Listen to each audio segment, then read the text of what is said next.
Godine 1207. Srbija je u haosu. Braća Stefan i Vukan su u ratu.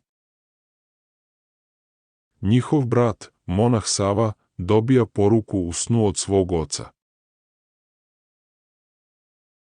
Sava donosi mošti svetog Simeona iz Hilandara u Srbiju.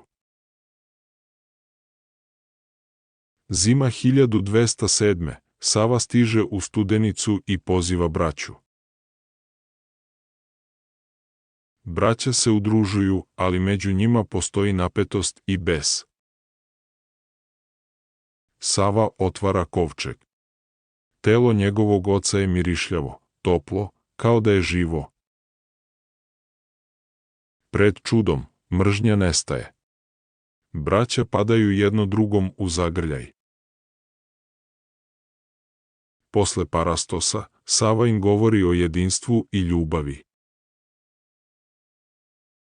Rat je završen. Stefan ostaje župan, Vukan ide u Zetu. Savina diplomatija je spasila Srbiju, snaga vere je donela mir.